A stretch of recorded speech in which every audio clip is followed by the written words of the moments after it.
the dwelling. Let's get it wrong. This is where the pros come to play. Selling in the dwelling every day. Top experts, real talk straight from the trade. In the dwelling, get paid. Hello, everyone, and welcome back to another episode of Selling in the Dwelling, the go-to podcast for the in-home sales and remodeling world. I'm your host, Alan Langer, and I'm excited. We've actually got, you ready for this? We've got our title sponsor with us today, Paradigm Vendo. You've heard me mention them quite a few times in all the previous podcasts. Well, we've actually got Tim Musch with us today from Paradigm to chat not only about Paradigm, but really his experience in the world of sales and what's happening in the in-home selling world as we move along into 2026. But before we get to that, two quick housekeeping notes. The website is www.sellinginthedwelling.com. I mentioned that because at the top right, there's a little button that says Ask Alan. If you click on that button and you send me a question, and I end up reading the question in the next podcast, you will get a free Selling in the Dwelling t-shirt. And we've got a really, really interesting question coming up later for Tim and I. And our title sponsor is Paradigm Vendo, which is paradigmvendo.com/dwelling. Literally, I'm not kidding, the best software you're going to find in the in-home selling industry. More on that later. So let's get going with Tim Musch. He's the Director of Business Development over at Paradigm Vendo. He's been in the industry, how long, Tim? Decades? 100 years? 200 years? How long? No, haven't quite made 100, but probably since, I don't know, 1983. So you do the math. 83, wow. So you've been doing it a little while. Little while. You bet. So we met, actually, Tim and I met a few years ago at the OKNA dealership conference. He was a vendor there. I actually was a speaker, and that's how we first chatted, and we kept in touch. And now here they are as my title sponsor. And I can't thank you guys enough for that. It's been awesome, and I've gotten some great feedback from my listeners for it. So tell us a little about, you've been in business now since the early 80s. What have you seen from then to now as far as what has happened with the world of sales? I know we only have 45 minutes, so you can't take that long. All right. Yeah, definitely a few things. First off, let me say this. You're right. We met in Atlantic City, I believe. Yeah, it was Atlantic City. That's right. At a OKNA dealer meeting. And you made your presentation, and I thought to myself, you know what? Here's a guy I am totally in alignment with. Everything you presented, I thought, man, with the way consumers have changed and all that, right on target with the way I was thinking. So we just kind of kept in communication. And then you had this brainstorm about the Selling in the Dwelling podcast. And I thought, you know what? I can't wait to be the title sponsor of that. So we're excited to be involved, Alan. Thank you for that. Let's start here. How did I get in this business? It could be a long story. I'll try to make it short. You mentioned it started about 1983 or 84 in the window replacement business. And business was going great, having fun, making some money. Just things were rolling along good. And in 1984 specifically, there was a football game on TV. We commonly know that as the Super Bowl. And that small little event. Yeah, Super Bowls are known for their commercials. And this particular one had an impact on me. So in the 1984 Super Bowl, there was a commercial that I experienced, and I went, whoa, what is that? Wow. Specifically what it was, Alan, it was the introduction of the Macintosh computer from Apple. Was that the famous commercial, the Think Different commercial, or the one with the kind of apocalyptic look to it? That's the one, right? That's the one. Yeah. Yep. And if your listeners haven't seen that, go ahead and Google that. It's probably one of the most impactful commercials ever put on TV. Ever made. You're 100% right about that. Yeah. And it impacted me, because what happened then is I said to myself, I don't know what they just advertised, because that commercial didn't make it really clear what they were advertising specifically. Didn't talk much about a product, just more or less the theme of this 1984 thing. And I thought, I don't know what that is, but whatever it is, looks like who's ever in back of this is out to change the world. And lo and behold, they did. Yes. So what happened is, kept going in the window business, myself and my brother. Took about 3 years after that, Alan, that commercial kept in my mind, kept in my mind, kept in my mind. And about 3 years later, I said, "I get one of those things and try to figure out how to make it help us in our business." So, Wow. down to the local Apple store I went, only place you could buy those things back then. You couldn't buy them at Best Buys or anything like that. It had to be an Apple store. It was Yeah. a 9-inch black and white Macintosh computer, cost $3,495. Wait, the screen was only 9 inches back then? Yeah, yeah. Yeah, yeah, it was Oh, real wow. small. Okay. And then I had to buy a laser printer, which was $6,795. And I bought this thing having never turned on a computer, and I thought, "You know what?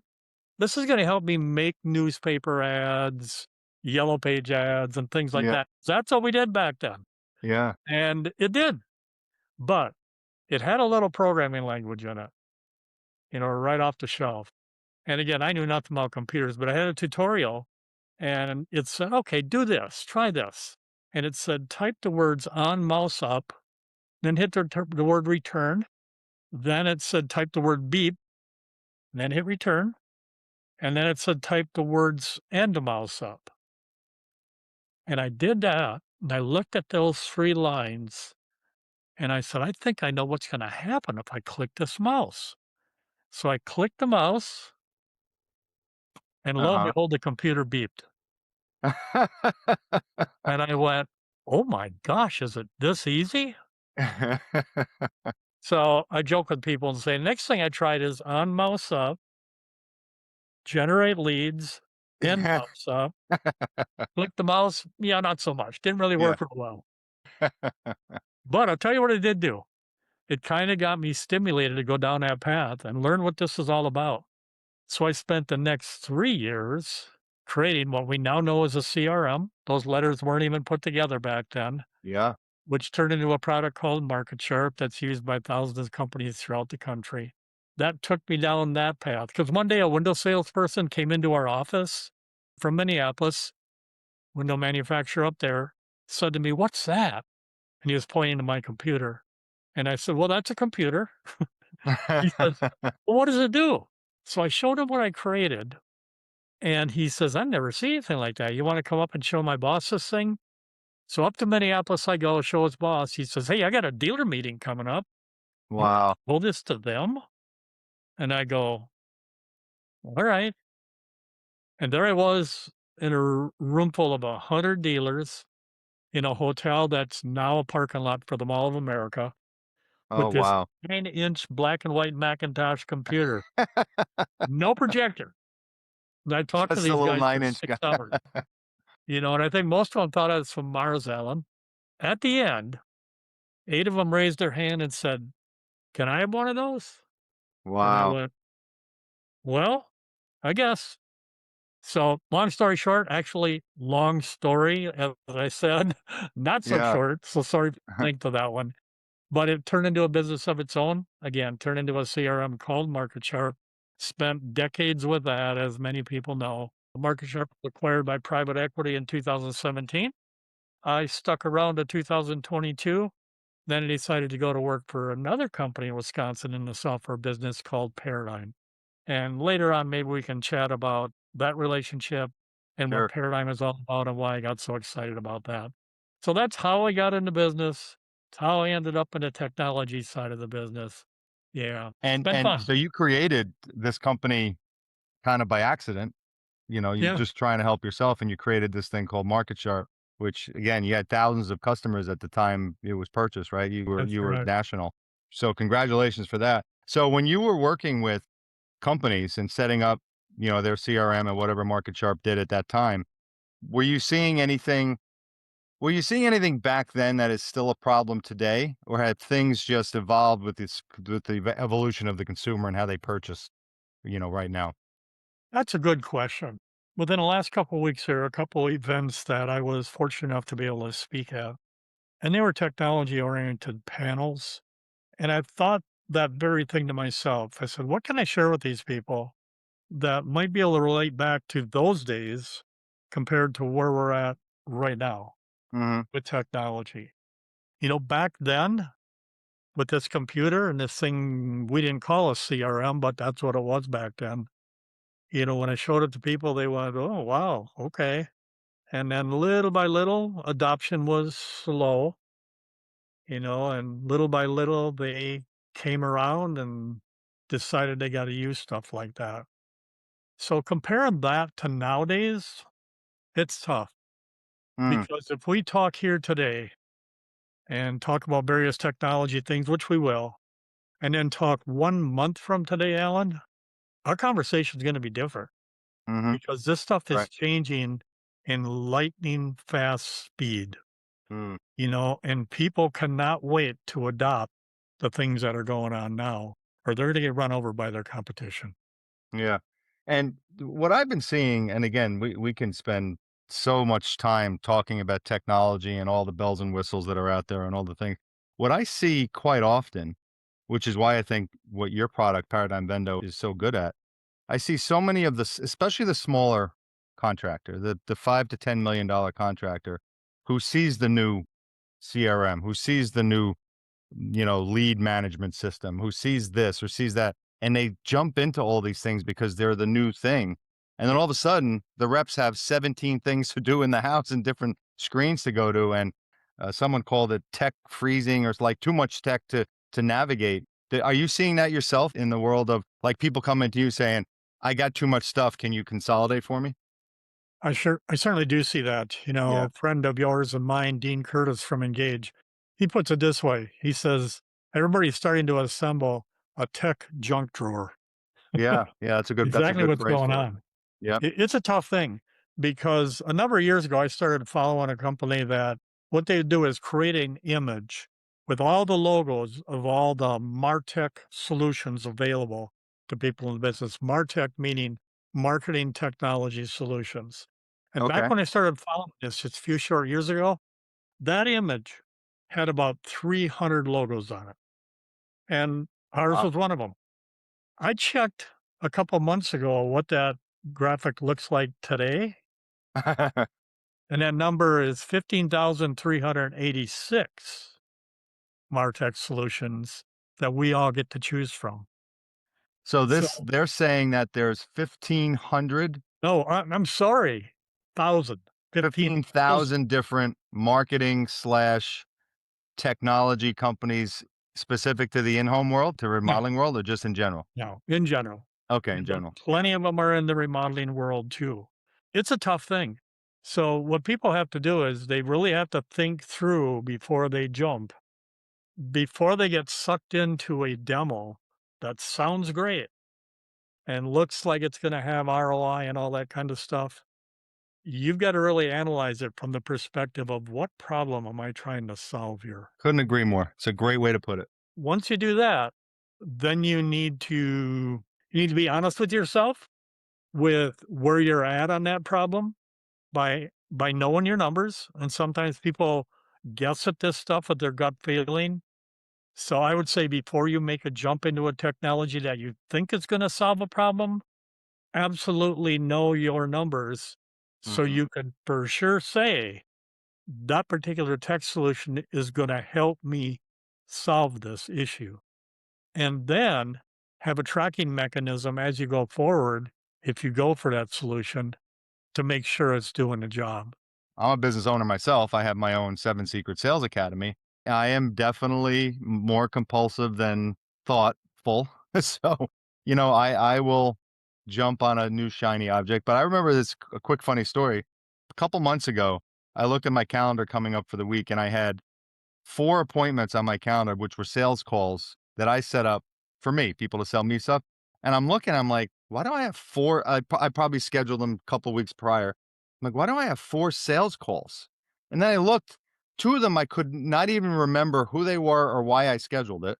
So is that a problem I need solved? Clearly it's not because I don't remember who they were.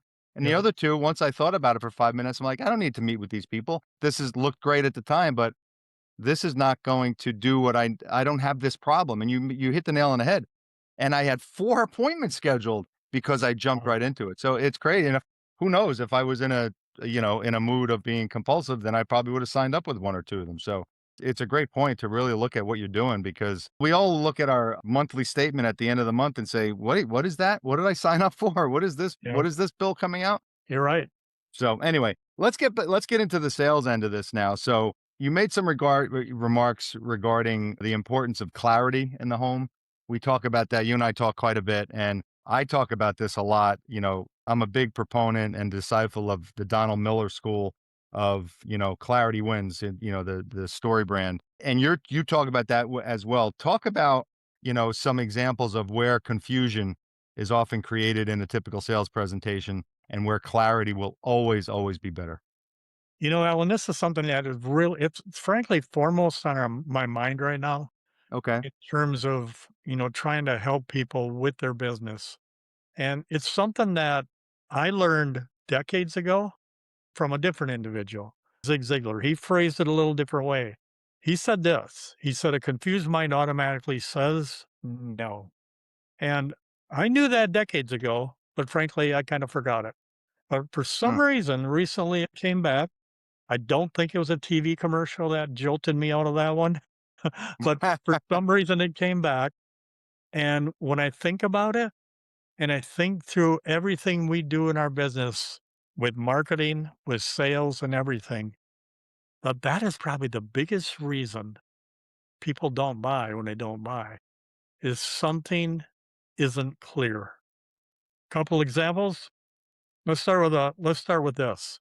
An individual told me here a while back, his name was Kyle Hunt. He has a podcast too called Remodelers on the Rise. Great guy. He Hmm. said, "Here's something that I found really works for me in a presentation. And I think it'll make sense why when I explain it." He says, "I start out my presentations off after a little bit of chit chat and all that kind of stuff with these five magic words. And here's what they are. Go ahead. This is how we work." Here's what that means.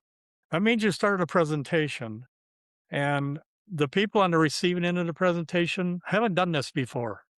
Frankly, they're probably anxious about what they're about to experience because they maybe heard some horror stories about a Hmm. company coming into their home, staying 3 hours, almost having to kick them out and all that. So they're kind of anxious about what this looks like. So beginning with those five magic words, "this is how we work," really, really sets the tone for the presentation.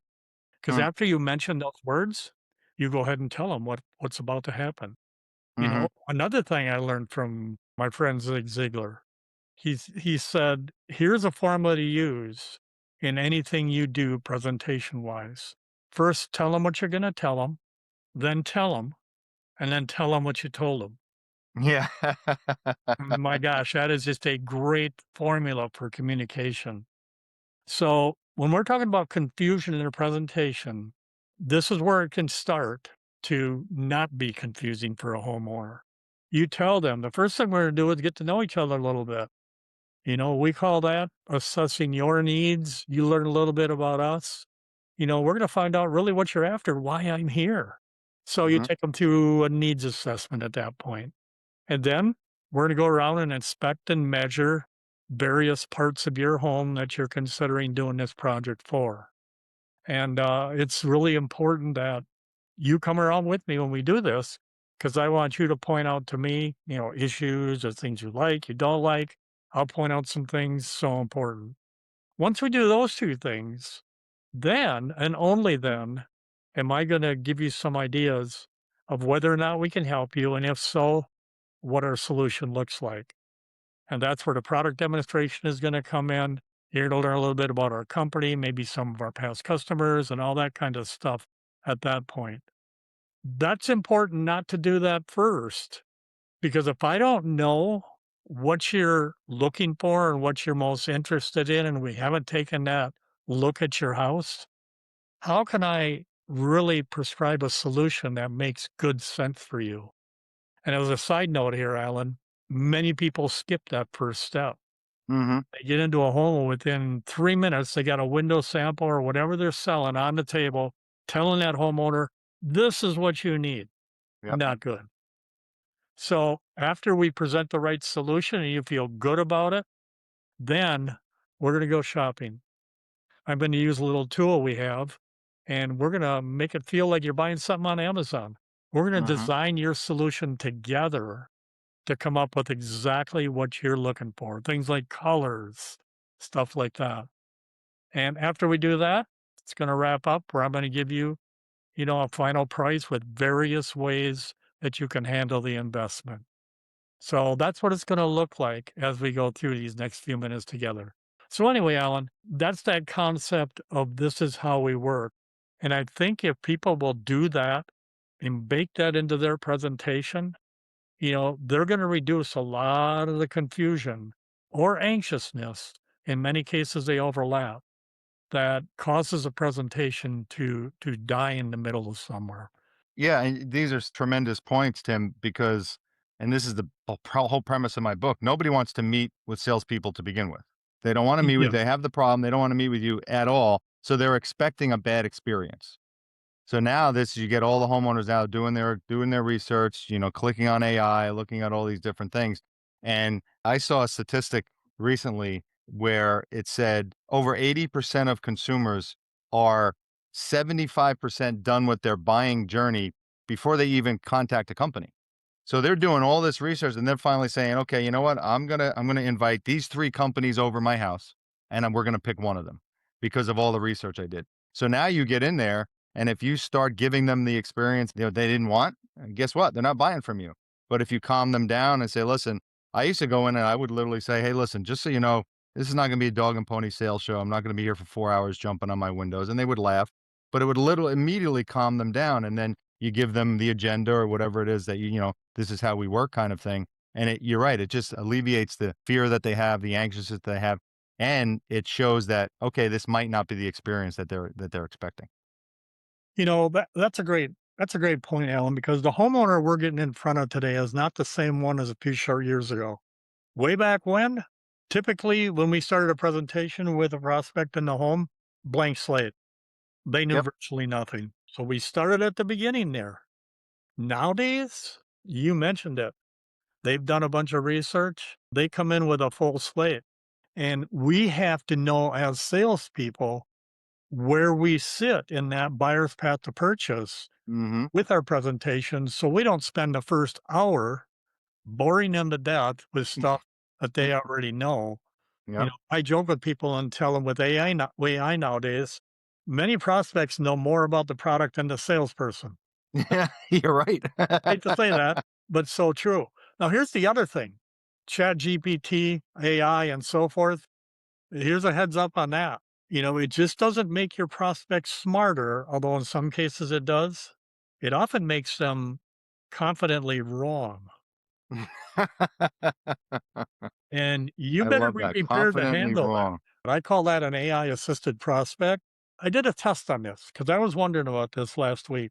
And I asked ChatGPT, hey, tell me about tax credits for Windows. And lo and behold, it told me about tax credits for Windows that are available. And the only problem with that is they're not. Yeah. That ended what, 10 years ago? No, actually, it started a little while ago, Alan, I think with some bill, and then a recent bill stopped them before it was supposed to. So Oh, that's okay. the information ChatGPT is providing is the information that's not the latest and greatest. So you imagine going into an appointment with that prospect and them thinking that and getting to that point, and they say, okay, what about the tax credit we can get? And the salesperson says, "Oh, you can get a tax credits. What are you talking about?" And the homeowner says, "Well, yeah, I checked it out and we can." And if the salesperson doesn't handle that elegantly, they're in trouble They're not getting that sale. Right. because going back to a confused mind automatically says no. Yeah, that Yep. person's now confused. Yep. They're getting two little bits of information. So here's a statistic I found recently. You mentioned a stat of what percent of people are actively using AI to help with purchase decisions, and it's off the charts now. But Yeah. here's one interesting, similar to that tax credit deal. 40 to 55% of home services AI queries are returning wrong or misleading information. Be prepared for this. Yeah. Tell you what, here's one thing this kind of stuff that's starting to happen now is going to change out there. And I'm all about having a process to train salespeople on and things such as that. I'm all about scripting people properly, and all about that as well. But I think we can see now where not every presentation is going to end up being the same. Exactly. Yep. So if you got to go in there and you think you're going to word for word script something from minute one all the way through the close, yeah, no, that's not how things are going to evolve here as time goes on. So I find that stuff very interesting. It's wild that you brought that up because our guest who sent in a question talks just about that particular topic, but we'll get to that in a little bit because we got so much more to talk about. So, hey, dwellers, quick break. Hey, did you know that the closing percentages for in-home sales has been dropping consistently over the last 10 years? It's really crazy, and there's a lot of reasons for it, but one of them is reps have so much to do in the house because there's so many different platforms that you're jumping back and forth all the time. Well, my title sponsor, Paradigm Vendo, takes care of that. In one digital platform, you can go from initial appointment right to final sale and signatures by visiting just their platform. It's amazing. You got to check them out. It's paradigmvendo.com/dwelling, PARADIGM vendo.com/dwelling, because your reps need to give the homeowners a great experience in the house, and jumping around doesn't do that. Visit paradigmvendo.com/dwelling and take care of the experience your reps are giving in the house. You mentioned two things that I talk about quite a bit that really help in a sales presentation. You didn't say the word, but I do this thing when I'm in front of, let's say I'm in front of a company and many of the people in the company don't think they're in sales. And the owner is like, you got to convince my people that they're in sales. Like the technicians are in sales, the customer service people. So I do a thing about look at all these different groups of people that would not be normally considered sales. So I put up a picture of parents. Parents are the greatest salespeople in the world because they're convincing their kids to do stuff all the time. But then I end with doctors. And then I ask the group, why do you think doctors are the greatest salespeople? And no one really knows. And I'm saying it's one word and it starts with a D. And then it dawns on them, they diagnose. Doctor can't give you medicine until he diagnoses the problem. Well, so many reps, like you said earlier, go into the house and they don't diagnose anything. They just try to, they give them the medicine. Here's the medicine, take it. I don't even know what your problem is. So diagnosing is huge. Further on in the presentation, when you said, let's go shopping, and the customer can be part of building the price instead of the rep building the price. Whoever's listening, if you can do that with your software, build the price and let the customer touch and feel and point, you will have a much easier time selling because it becomes their price, not yours. Changes everything. It Yep. just changes the dynamic of everything. You're absolutely right. So there's plenty of other places in a presentation where clarity is important. My challenge to everybody listen to this, just think about your marketing, and maybe we can talk about that in a second, Alan, and think about your sales presentation and ask yourself the question, is anything with what we do potentially confusing people? And Mm-hmm. if it is, get it out of there.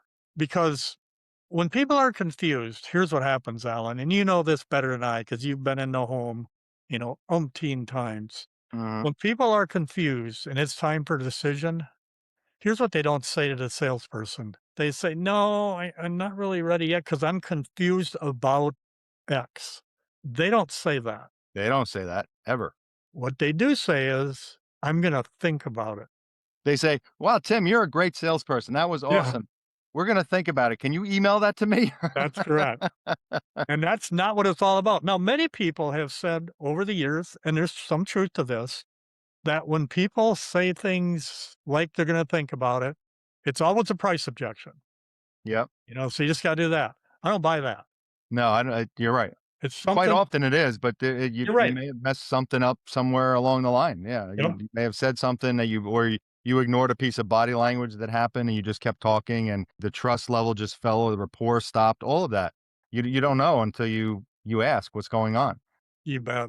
which most reps don't do. So really good stuff. So you mentioned, let's talk a little bit about marketing and slash searching and AI and the SEO and everything now, because so many people are like, SEO is dying and the AI searchability is increasing, and people are just literally going to AI now and saying, give me some recommendations for window companies, and it'll do it. And like you said, 30 to 40%, it could be inaccurate or could be wrong. The other thing I'm seeing out there is people are now searching how much are windows instead of, windows around me. People want to know pricing. So what's your overall thought about what's happening with that world and the marketing that's needed to be done within it? Yeah, let me just first say this. I'm certainly not an expert in this area, but I think as a consumer, I get a feel for what's going on here. So, really, what we got to all try to shoot for is when somebody asks the right question to AI, that you come back as the right answer. That requires some help. My recommendation is you got your SEO experts and all that, and certainly there's battles back and forth about, AI and SEO and are they the same? Is SEO dead and so forth? I personally don't think SEO is dead per se. I do feel the way it's used has an effect on how AI answers certain questions because the questions are going to start being different. They're Mm, not going to be just simple things like Windows near me. right. Oh, They're going yeah, to be you're right. they're going to be more specific. Here's the whole idea, in my opinion, is make sure that the content you have online, your website, your reviews, and all this kind of stuff, answer the type of questions that people have. Great point. When you're wondering, okay, how do I know that? Well, have a meeting with your sales staff and ask them, what are the top 10 questions we get asked about our products? That's pretty simple research. It is. Yeah. And then make sure that is embedded in your content. Now, here's where experts need to come in. Get a relationship with a company that, first off, knows our industry, Yes. and secondly, understands what's taking place right now. So they can help you craft all this content and put it where it belongs, on the web. Mhm. Because if you do that and you get hooked up with the right company, and, I'm happy to recommend a couple. I don't know if you do that on your podcast, Alan, or not, but yeah, I love the people at TrueVolve, Okay. TrueVolv. Those guys know what's going on.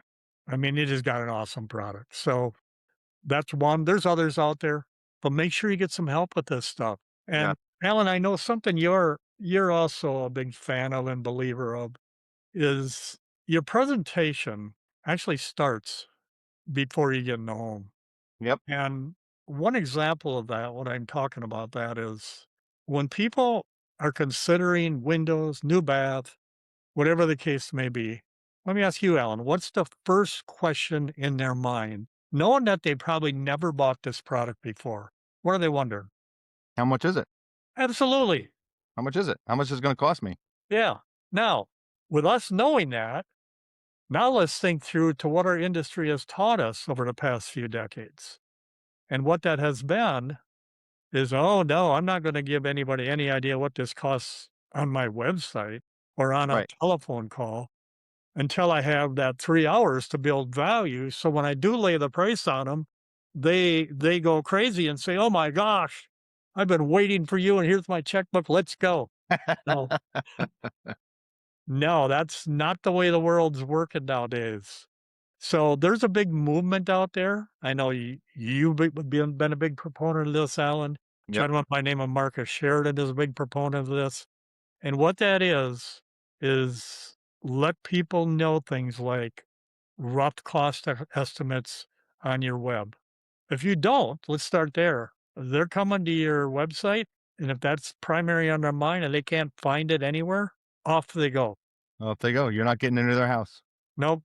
And the other thing is, there's proof that this is going to be a big thing. And what that is I've done some searches recently, and all of a sudden, what I'm seeing with results on the web are buttons that are primary and focused that says these companies offer online estimates. Yep. I've seen And that too. Google is Yep. prioritizing those. And I'll tell you what, that should knock us up all aside the head. And we should go, okay, let's get together with someone that can help us with this, and let's make sure we are getting this stuff in our content out there. So when AI is helping this prospect, we're the answer. But here's where it's going to go next. It's going to go beyond that. Pretty soon, it's not going to be human beings that Mhm. are doing the search online. It's going to be an AI agent. Yep. that you simply say, "Hey, would you do me a favor? Go find me the best person to potentially do a window replacement job in my area." And AI is gonna do all this stuff, and it's gonna search around and crawl around and find answers to all these things that are so important, including your reviews, and it's gonna come back with that very specific answer for a homeowner. And if you're not showing up there, those blue links that you paid so heavily for over the past few years are gonna be meaningless. And Like, you're so right about all this because the other thing that that does, when a customer or prospect finds that you actually are giving pricing on your website or price ranges, that transparency builds trust, immediate trust. So when they look at 4 different companies and 2 of them have pricing on their website and 2 of them don't, guess which 2 are going to their house? Those 2. absolutely. Yeah, and I'll plug my own. I have a little side company myself called quoteboat.net. That's what we do. We put a little widget on your website. We put your catalog of windows. Customer gets a price range, and then you can set the appointment from there because it's a different customer. It's the customer that's doing all the research, and they're not yet ready to have you come over. Yep. But now they see, oh, look at this. Their windows are between 800 and 1800. All right, I can live with that. Now let's have the project manager come over and give us a final price. So it is definitely not the wave of the future. The future is here. It's just a matter of it's just going to get more and more. And then if we're going to get to the point where if you don't show pricing on your website, you're not going to get any appointment. Yeah, and let's just be clear, when you say show pricing on your website, we're not talking about exact pricing. No, you can in the business, but you No, can't you give can't. ranges. And that always has been the excuse that companies would use of why they don't do it. Well, it's time to change that. Yeah. You gotta put some sort of range there or some criteria of how your pricing is arrived at. And here's another benefit of having it on your website. If people go there and they accept an appointment with you, your price conditioning is over. It's done. Yeah, you don't have to worry. That whole piece Yeah, that I do a whole training on this. I don't have to do it anymore because if you have pricing on your website, that's mute. It doesn't matter. you're right. So anyway, what a Well, world we live in, huh? speaking of pricing, this is a good segue because you and I are going to be doing a webinar together in a few weeks after this podcast comes out. Myself, Paradigm Vendo, and a gentleman from what's the company called? I forgot, Tim. From Moment, they're a financing company. Yeah, Moment, a financing company. So we're going to talk about this very specific topic of pricing. So for those of you in the audience, keep an eye out for it. If you're on my email list, you'll get the actual date and time and the registration link. But we're going to talk about how to present price, what you should be doing prior to getting to the appointment, how financing and talking about financing is so important, and all of those things. So that's coming up in a few weeks. So keep an eye out for that. Wow, we are flying along here, Tim. So there's the little angel singing, and here we get to the Ask Alan segment. And this one is one of the more unique questions I've gotten because the person writing it didn't want to give her name, and you'll see why in a second. So she writes, Heather, I'm Heather from Syracuse, New York, but then in parentheses she wrote, not my real name, exclamation point. And then the next sentence is, my sales manager is terrible. So now we know why she didn't want to put her name down. But this is a great question, and it goes right into what we've been talking about today. My sales manager is terrible. All he wants us to do is follow an exact script, word for word, to every single person we see, no matter what. We are never allowed to deviate. I feel so fake in the home. Is there any advice you have to fix this, or should I just start looking elsewhere? I know I can be very good at this if I'm allowed to be myself. She is not the first salesperson I've ever heard say this, but I'm glad she's bringing it up. So I have a response, but you go first, Tim. How would you respond to Heather from Syracuse? Yeah, well, that's a great question. Let me just say this. Are there companies out there that have that philosophy and train their salespeople that way who have been successful in the past? There has. Let's first admit that. But we just described a couple situations a little while ago that turned that upside down. And Yeah. what that is not every prospect is the same as they used to be coming in Hmm. with a blank slate. Yep. So to put people on a script word per word like that, knowing that you maybe had a customer that went on AI and knows this and knows that and so forth, yeah, you're headed for disaster with that because your salesperson will just fall apart if all of a sudden their script is no longer applicable. Right. So rather than a script, just get them on a process. Might seem Yeah. like the same thing, little different, and role playing and things such as that, that can help people use their mind as a salesperson to adapt to certain things in their words. What a concept. Use their mind. Yeah. Uh, I think is one way that this concept can be dealt with going forward. So, how about you, Alan? You've been doing this for ages. I've always thought about one of the major problems in sales is sales reps are trained to give a presentation. They're not trained to adapt. And it all comes back to emotional intelligence.